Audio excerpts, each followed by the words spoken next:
বাংলাদেশে এবার যত খুশি তত বিয়ে করা যাবে, আর নেই কোনো বাধ্যবাধকতা। হ্যাঁ, বিনা খরচেই করা যাবে যত খুশি বিয়ে।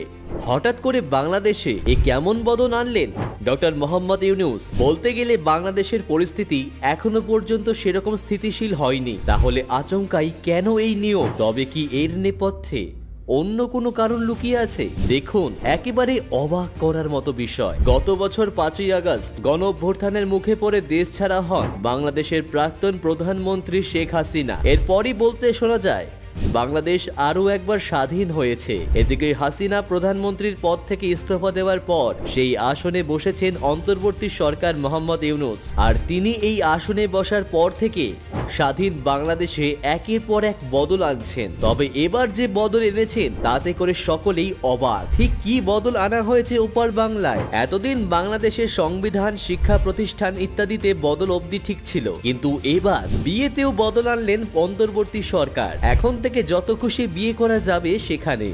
বিষয়টি শুনতে অবাক লাগলেও এমনটাই হতে চলেছে। বহু বিবাহের জন্য রইল না আর কোনো বাধা, কারণ বহু বিবাহে আরোপিত কর বাতিল করা হয়েছে বলে খবর জানা গিয়েছে। সূত্র মারফত জানা যায় এই দিন বহু বিবাহে আরোপিত কর বাতিল করে দিলেন ইউনূসের অন্তর্বর্তী সরকারের আইনি উপদেষ্টা আসিফ নজরুল। এই বিষয়ে তিনি বলেছেন, বিয়ে সম্পাদনে আরোপিত করকে অযৌক্তিক দাগিয়ে বাতিল করে দেওয়া হয়েছে অন্তর্বর্তী সরকারের তরফ থেকে, যার জেরে এবার থেকে ট্যাক্স ছাড়াই বিয়ে করা সম্ভব হবে। শুধু তাই নয়, তিনি আরো জানান, বিয়ের ফর্মে বরাবর মেয়েদের জায়গায় লেখা থাকতো বিবাহিতা নাকি কুমারী, কিন্তু একটি মেয়ের জন্য এটি একটি আপত্তিকর শব্দ বলেই মনে করি আমরা। তাই এবার থেকে শুধু লেখা থাকবে বিবাহিতা নাকি অবিবাহিতা। আর বাংলাদেশে এমন কর বাতিল হতে শুনে অনেকেই অবাক হয়েছে।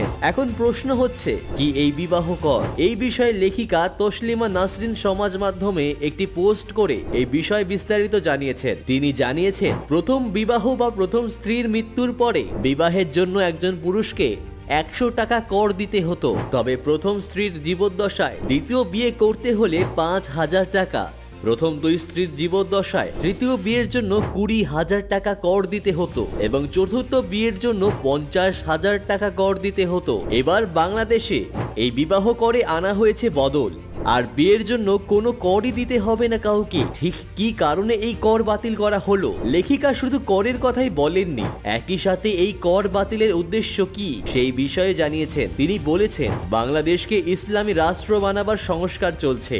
আইন উপদেষ্টা যে সংস্কার করেছেন, অনেকে ভাবতে পারে সে সংস্কার তিনি তার নিজের স্বার্থে করেছেন, যেহেতু তিনি ইতিমধ্যে প্রথম, দ্বিতীয় এবং তৃতীয় বিবাহ সেরেছেন। তিনি তার চতুর্থ বিবাহ, পঞ্চম বিবাহ, এমনকি ত্রয়োদশ বিবাহ যেন নির্বিঘ্নে সারতে পারে তার ব্যবস্থা নিয়েছেন। কিন্তু আমি মনে করি তিনি নিজের স্বার্থে শুধু নয়, সমস্ত লোলুপ পুরুষের স্বার্থে এই সংস্কারের কাজটি করেছেন। আর লেখিকার এই পোস্ট সমাজ মাধ্যমে বেশ সাড়া ফেলেছে। বাংলাদেশের এমন নতুন বদল দেখে অনেকেই প্রশ্ন তুলেছেন। যাই হোক, এতক্ষণ তো আমাদের প্রতিবেদন শুনলে, কিন্তু প্রিয় দর্শক, আপনি কি জানেন ডক্টর মোহাম্মদ ইউনূস কোন পুরস্কার পেয়েছেন? এ অস্কার, বি নোবেল, সি দাদা সাহেব ফালকে, ডি কোনোটি নয়? সঠিক উত্তরটি জানা থাকলে আমাদের অবশ্যই কমেন্ট করে জানান। আপনার উত্তরটি সঠিক হলে আমাদের তরফে একটা লাভ রিঅ্যাক্ট থাকবে। যাই হোক, ভিডিওটি ভালো লাগলে অবশ্যই বন্ধুদের সাথে শেয়ার করে দিন। চ্যানেলটিকে সাবস্ক্রাইব করতে ভুলবেন না। ধন্যবাদ।